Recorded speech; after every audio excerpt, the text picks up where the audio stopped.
Imagine a land where the relentless winds racing across rugged coastlines are not just a symbol of nature's power, but the driving force behind a nation's economic rebirth.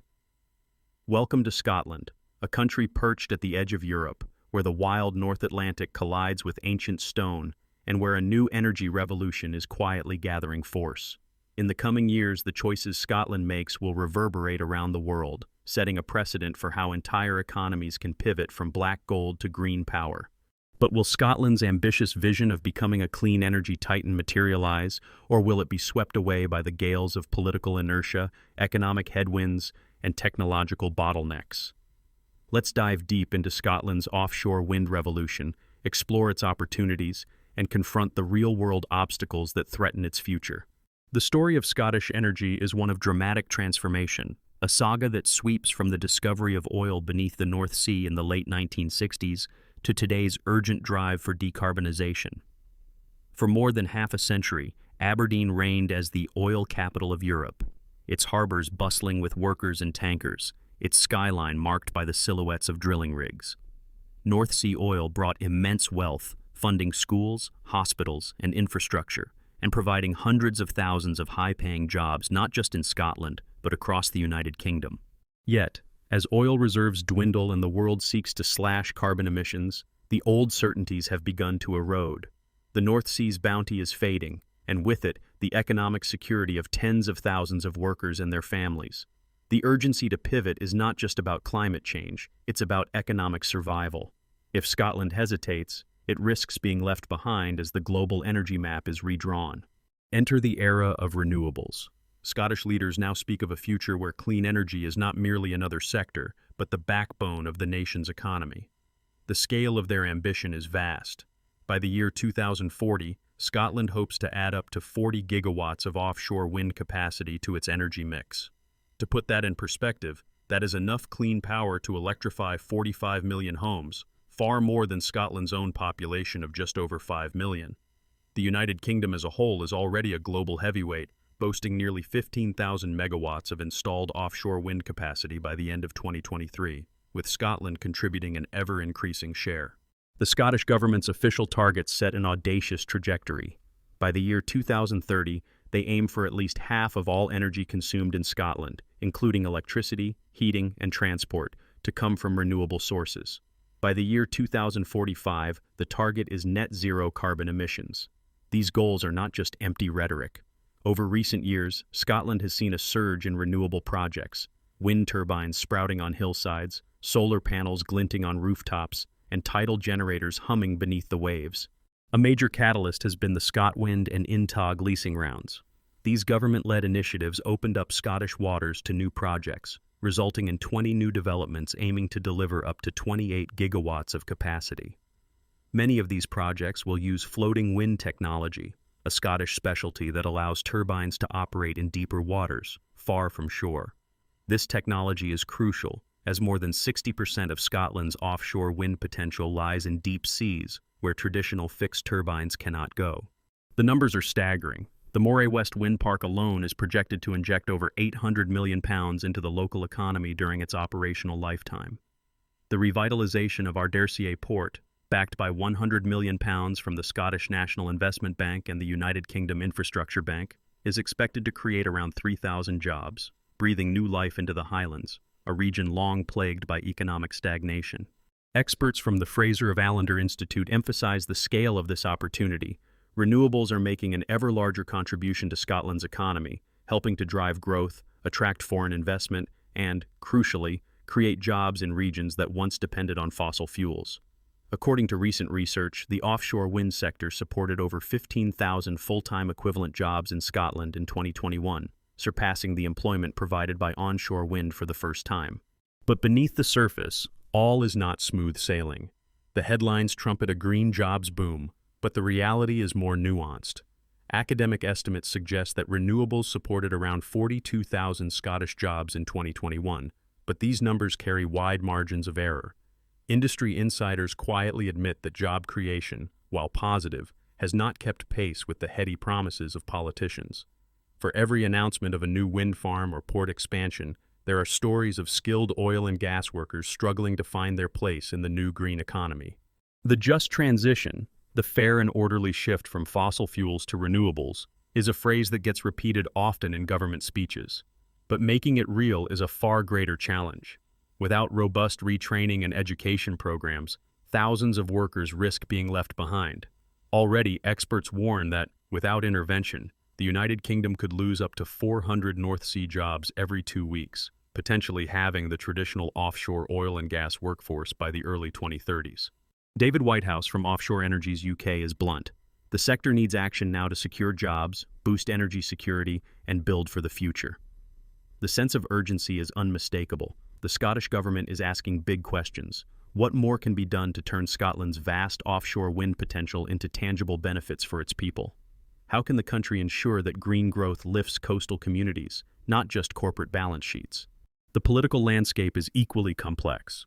While the Scottish government has taken credit for ambitious targets and high-profile leasing rounds, critics point out that many of the real drivers of progress lie outside Holyrood's control. The United Kingdom government's Contracts for Difference scheme, a system of guaranteed payments for renewable energy producers, has been a powerful magnet for investors, making Scottish waters an attractive proposition. Without these subsidies, many of the big offshore wind projects might never have left the drawing board. But the Scottish government is not without blame. Planning delays, particularly for high-profile projects like the Berwick Bank development, have frustrated both industry leaders and local communities. Grid bottlenecks are another persistent problem. With much of Scotland's renewable power generated in remote coastal areas, getting electricity to where it is needed, cities, factories, and data centers, requires massive upgrades to transmission infrastructure. Without these upgrades, clean energy can go to waste, or worse, projects can stall altogether. There are also challenges around energy storage. Wind is famously intermittent. There are days when turbines spin furiously, and days when the air is still. To maximize the value of Scotland's renewables, large-scale storage solutions are essential. Yet, as of now, the support for building battery farms and pumped hydro storage remains patchy. As the world's energy systems become more complex, these technical bottlenecks could become the Achilles heel of Scotland's green revolution. Let's not overlook the environmental and social challenges. Offshore wind farms, while far less polluting than oil rigs, can still have significant impacts. There are concerns about their visual effect on seascapes, noise pollution, and, crucially, their impact on bird populations and marine ecosystems. Conflicts have already emerged between the renewables sector and traditional industries like fishing, which relies on access to the same coastal waters. The Scottish government has begun investing in research, allocating over £3 million through the Scottish Marine Energy Research Initiative to streamline marine planning and mitigate risks, but the road ahead remains fraught. Yet the opportunities are undeniable. Scotland's geographic endowment is enormous. Thousands of kilometers of blustery coastline, some of the strongest tidal flows in Europe, and vast stretches of open sea ideal for floating wind farms. Analysts estimate that Scotland's total offshore wind potential exceeds 40 gigawatts, with more than 60% of that in floating wind. If fully harnessed, this could inject nearly £100 billion into Scotland's economy, transforming not just energy supply, but the nation's global standing. Scotland's marine energy sector, encompassing tidal stream and wave technologies, offers another frontier. The potential here is immense. Experts suggest marine energy could contribute up to £35 billion to the national economy, diversify the renewables portfolio, and build on Scotland's rich tradition of maritime engineering. In January 2025, during a heated parliamentary debate, Alistair Carmichael MP expressed optimism that marine energy would finally get its due, signaling growing political interest in this underappreciated resource. Data centers are another emerging opportunity. Scotland's cooler climate and relatively cheap land are attracting high-tech investment, with global companies seeking to power their operations on clean, reliable wind energy. These facilities could become major job creators, bringing new skills and investment to the country's digital economy. The stakes could not be higher. Offshore wind projects from the Moray West Wind Park to Cerulean Wind's floating developments, Aspen, Beach, and Cedar, promise not just clean power, but a lifeline for communities at risk of economic decline. If fully realized, the sector could support up to 70,000 jobs across the United Kingdom by the year 2026, according to the Offshore Wind Industry Council. Scotland's share of this boom could be transformative, revitalizing towns and cities from the borders to Orkney. But the risks are equally profound. Failures in planning, lack of investment in grid upgrades, or delays in securing sufficient contracts for difference funding from Westminster could stall progress. The government's climate ambitions have already faced setbacks. In April of last year, the Scottish government was forced to scrap the target of a 75% reduction in emissions by the year 2030, after experts deemed it unrealistic. A system of 5-year carbon budgets has replaced the old targets, but progress remains fragile. What then are the solutions? How can Scotland ensure that its green revolution does not become another missed opportunity? First, collaboration is absolutely essential. As Brian McFarlane from the Scottish Offshore Wind Energy Council puts it, SOEC welcomes its central role as a vital platform for engagement between industry and public sector. Governments, investors, local communities, and traditional industries like fishing must all have a seat at the table. By fostering open dialogue, Scotland can identify and resolve spatial conflicts, streamline planning, and ensure that the benefits of offshore wind are widely shared. Second, investment in skills and education is non-negotiable. The future belongs to countries that proactively retrain their workforce. Scotland must double down on education and reskilling programs, creating pathways for oil and gas workers to transition into engineering, project management, environmental science, and new marine technologies. The recent uptick in green job postings, an 8.3% increase from 2023 to 2024, shows rising demand, but the skills gap remains wide. For students, workers, and policymakers alike, now is the time to align education and training with the needs of a rapidly evolving energy sector. Third, innovation must remain at the heart of Scotland's strategy. Floating wind technology, advanced marine energy systems, and large-scale storage solutions are not just buzzwords, they are critical to unlocking the full potential of Scotland's renewables. Data centers powered by wind, green hydrogen exports, and smarter grid management could become Scotland's global signature. The lesson is clear: adapt and lead, or risk being overtaken by more nimble competitors. Fourth, robust financial support and regulatory certainty are vital. Industry leaders such as Martin Pibworth of SSE have stressed the importance of solid remuneration contracts and risk-adjusted returns for major projects like the Quire Glass pumped hydro storage facility. Without clear incentives and stable policies, private investment will hesitate and the sector could languish. Fifth, Scotland must remain vigilant about the broader impacts of its energy transition. Community benefit schemes, thorough environmental assessments, and fair compensation for those affected by new developments are all necessary to maintain public support. Only by addressing local concerns, whether about visual impacts, noise, or loss of traditional livelihoods, can Scotland build a durable consensus for change. It's worth remembering that, in the year 2022, Scotland generated more electricity from renewables than it actually consumed, a remarkable 113%. The challenge is no longer simply producing green energy. It's about building the infrastructure, industries, and communities that can make the most of it. Without investment in grid upgrades and smart storage, surplus power risks being stranded, while homes and factories elsewhere remain dependent on fossil fuels. Looking ahead, 3 scenarios stand out.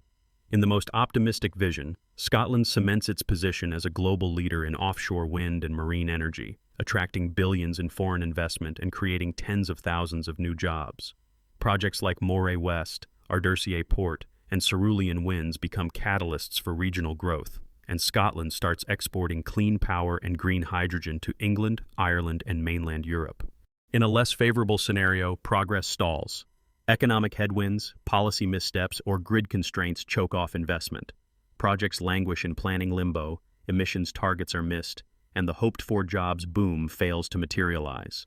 Communities that pinned their hopes on the green revolution are left disillusioned, and Scotland's international reputation as a climate leader suffers. A third, more nuanced outcome is also possible: a just transition that succeeds in some regions and sectors, but falters in others. Here, proactive retraining and local investment help some workers and communities thrive, while others are left behind. The difference will hinge on the speed and quality of government action, the strength of local partnerships, and the willingness of industry to invest in both people and technology. So, will Scotland's offshore wind vision become reality? The answer depends on whether technology, finance, skills, and political will can be aligned. Projects like ScotWind and INTOG have the potential to transform the economy, but only if they are backed by smart government incentives, real community engagement, and a relentless focus on results. As Piers Forster of the Climate Change Committee warns, we do need to see action now. The clock is ticking, not just for Scotland, but for every country grappling with the challenge of building a cleaner, fairer economy. The transition to renewables is not inevitable. It will require courage, creativity, and collaboration at every level. For viewers tuning in today, the message is clear. Scotland stands at a crossroads. Offshore wind and marine energy offer the promise of clean power, thousands of jobs, and global influence, but only if leaders move beyond words to real, sustained action. Whether you are a student, a policymaker, or simply someone passionate about the future, now is the time to pay attention, ask tough questions, and demand accountability. If you are inspired by Scotland's story and want to see more deep dives into the world's most important economic and technology transitions, don't forget to like, subscribe, and share your thoughts in the comments. What do you think is the biggest challenge for Scotland's energy revolution? Is it political will, technology, investment,